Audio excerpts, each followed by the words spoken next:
இன்னைய தேதிக்கு எந்த பொருள் விலை மதிக்க முடியாத ஒரு பொருள் அப்படின்னு கொஞ்சம் யோசிச்சு பார்த்தீங்கன்னா உடனே நமக்கு எல்லாம் ஞாபகம் வருது தங்கம், வைரம், பிளாட்டினம், இல்லை ரியல் எஸ்டேட், லேண்ட், இதெல்லாம் தான். ஆனால் இது எல்லாத்த விட விலை மதிக்க முடியாத ஒரு பொருள் ஒன்று இருக்குது. அது என்னென்னா டேட்டா, அதாவது இன்ஃபர்மேஷன். ஒரு சின்ன எக்ஸாம்பிள் எடுத்துப்போம். சென்னையில் ஓடுற எல்லா டூ வீலர்ஸோட ஓனரோட name, mobile number, email address இது மட்டும் உங்ககிட்ட இருந்துச்சுன்னா இன்னைய தேதிக்கு நீங்கள் தான் பணக்காரன்.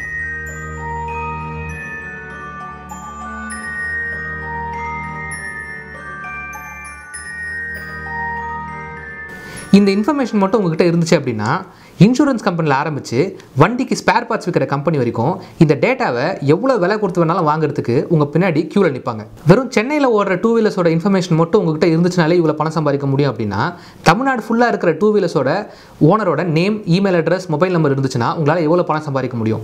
இதுவே இந்தியா முழுக்க இருக்கிற எல்லா டூ வீலரோட ஓனரோட டேட்டா உங்ககிட்ட இருந்துச்சுன்னா எவ்வளோ பணம் சம்பாதிக்க முடியும் அப்படின்னு கொஞ்சம் இமேஜின் பண்ணி பார்த்துங்க. இந்த டேட்டாஸ் எல்லாத்தையும் நம்மகிட்ட வந்து கலெக்ட் பண்ணுறதுக்கு பெரிய பெரிய கம்பெனிஸ்லாம் ஒவ்வொரு விதமாக ட்ரை பண்ணிட்டு இருக்காங்க.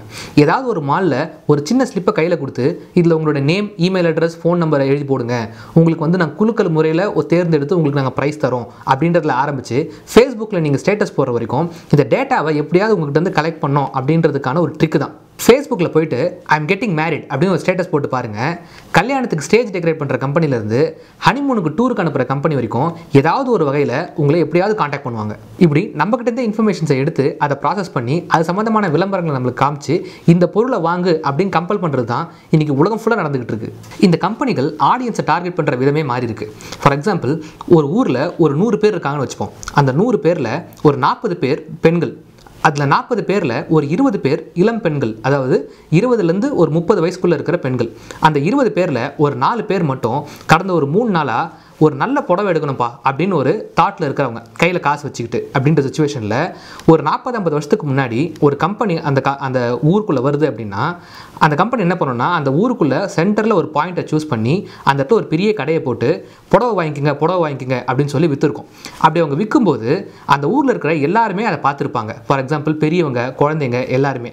இவங்களுக்குலாம் அந்த புடவை எந்த வகையிலையும் தேவைப்பட்டிருக்காது. ஆனால் இன்றைக்கி அப்படி கிடையாது.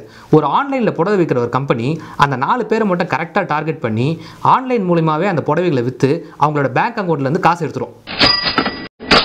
இந்த கம்பெனிக்கு இந்த 4 பேரும் கையில் காசு வச்சுக்கிட்டு புடவை வாங்கணுன்ற எண்ணத்தில் இருந்தாங்க அப்படின்றத எப்படி கண்டுபிடிச்சாங்க அப்படின்னா, இவங்களுக்கு எப்போ புடவை வாங்கணுன்ற எண்ணம் வந்துச்சோ அப்பத்துலேருந்து இவங்க கூகுளில் சர்ச் பண்ண கீவேர்ட்ஸ் எல்லாத்தையும் அனலைஸ் பண்ணி, ஓகே இவங்க வந்து புடவையை பற்றி அதிகமாக சர்ச் பண்ணுறாங்க அப்படின்னா இவங்களுக்கு புடவைகளை பற்றின அதிகமான விளம்பரங்களை இவங்களுக்கு காட்டுங்க அப்படின்னு சொல்லி எந்த வெப்சைட்டுக்குள்ளே போனாலும் சைடில் புடவைகளை பற்றின இன்ஃபர்மேஷனை காமிச்சு, விளம்பரங்களை காமிச்சு ஏதாவது ஒரு பாயிண்டில் அதை கிளிக் பண்ணி வாங்க வச்சுருவாங்க.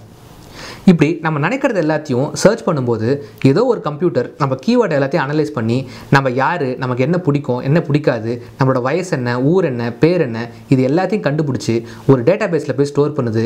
அந்த டேட்டா பேஸ் ஏதோ ஒரு கார்ப்பரேட் கம்பெனிகிட்ட இருக்குது அப்படின்னு நினைக்கும்போது கொஞ்சம் பயமாக தான் இருக்குது. இப்படி சில பேசிக்கான இன்ஃபர்மேஷன்ஸ் இந்த டேட்டா பேஸில் போய் ஸ்டோர் ஆகிறது கூட பரவாயில்ல. ஆனால் சில சென்சிட்டிவான இன்ஃபர்மேஷன்ஸான medical report, income tax report இது எல்லாம் போய் இந்த டேட்டா பேஸில் ஸ்டோர் ஆகிறது தான் ஒரு பிரச்சனை. இப்படி எல்லா டேட்டாவும் போய் ஒரு ப்ரைவேட் கம்பெனியோட டேட்டா பேஸில் ஸ்டோர் ஆகும்போது சில நேரங்களில் கவர்மெண்ட்டே அந்த ப்ரைவேட் கம்பெனி டிபெண்ட் பண்ணியிருக்க சுச்சுவேஷன் வரும். அப்படி வரும்போது அந்த ப்ரைவேட் கம்பெனி சொல்கிறது தான் இந்த கவர்மெண்ட்டும் கேட்கணும் அப்படின்ற ஒரு கட்டாயம் வரும். கொஞ்ச நாளைக்கு அப்புறம் இந்த நாட்டை ஆள்றது இந்த கவர்மெண்ட்டா இல்லை அந்த ப்ரைவேட் கம்பெனியா அப்படின்னு டவுட்டே வரும். ஆல்ஃபபெட் அப்படின்ற கம்பெனியோட சிஇஓ லாரி பேஜ் 2014 கூகுளோட சிஇஓவாக இருக்கும்போது டெட்எக்ஸ் கொடுத்த ஒரு இன்டர்வியூவில் இனிமேல் எல்லாரோட மெடிக்கல் ரிப்போர்ட்டும் கிளவுடில் ஸ்டோர் ஆகிறதுக்கான பாசிபிலிட்டிஸை கூகுள் ரிசர்ச் பண்ணிக்கிட்டு இருக்கு அப்படின்னு சொன்னார். கூகுள் அதை ஏன் செய்யுது அப்படின்றதுக்கு அவர் கொடுத்த ரீசன் என்ன அப்படின்னா, இப்போது உலகத்தில் நிறைய வைரஸ் வருது. எபோலான்னு ஒரு வைரஸ் வந்துச்சு. அந்த வைரஸ் வந்தவுடனே அது எப்படி ஸ்ப்ரெட் ஆகுது, அதனுடைய சிம்டம்ஸ் என்ன, இது எல்லாமே டாக்டர்ஸ் கிட்ட போய் சேர்ந்து அதை எதிர்க்கிறதுக்கு அவங்க ஒரு மருந்து கண்டுபிடிக்கிறதுக்கு ரொம்ப லேட் ஆகுது. இதுவே கிளவுடில் எல்லாரோட மெடிக்கல் ரிப்போர்ட்ஸும் இருந்துச்சுன்னா டாக்டர்ஸ் ஈஸியாக அதை ஆக்சஸ் பண்ணி அதை எதிர்க்கிறதுக்கு ஒரு மருந்தை கண்டுபிடிக்கலாம் அப்படின்னு அவர் சொன்னார். அவர் சொன்ன காரணம் என்னமோ நல்லா தான் இருக்குது. ஆனால் கூகுள் அந்த இன்ஃபர்மேஷனை எப்படிலாம் யூஸ் பண்ணோம், யாருக்கெல்லாம் ஆக்சஸ் பண்ணுறதுக்கான பர்மிஷன் கொடுக்கும், இதை யார் மானிட்டர் பண்ணுவா, இந்த மாதிரி எந்த இன்ஃபர்மேஷனுமே அவர் சொல்லலை. சப்போஸ் டயபெட்டிஸ்க்கு மருந்து கண்டுபிடிக்கிற ஒரு கம்பெனி கூகுள்கிட்ட போயிட்டு இந்தியாவில் மொத்தம் எத்தனை டயபெட்டிஸ் பேஷண்ட்ஸ் இருக்காங்க, அவங்களோட name, phone number, email ID என்ன அப்படின்னு கேட்கும்போது கூகுள் அதை கொடுக்குமா கொடுக்காதா அப்படின்ற இன்ஃபர்மேஷன் எதுவுமே டேர்ம்ஸ் அண்ட் கண்டிஷன்ஸில் கிளியராக இல்லை. மக்களோட இந்த இன்ஃபர்மேஷன்ஸை வச்சுக்கிட்டு இந்த உலகம் ஃபுல்லாக நடக்கிற வியாபாரம் ரொம்ப பெருசு. இது மூலிமா டிரான்சாக்ட் ஆகிற காசு ரொம்ப ரொம்ப பெருசு. இப்போது நான் முதல்ல சொன்ன எக்ஸாம்பிள் படி சென்னையில் ஓடுற எல்லா 2 வீலர்ஸோட ஓனரோட name, email ID, phone number இது 3 இருந்துச்சு அப்படின்னா இது மூலிமா எவ்வளோ பணம் சம்பாதிக்க முடியும் அப்படின்றத நீங்களே கொஞ்சம் யோசிச்சு பாருங்கள்.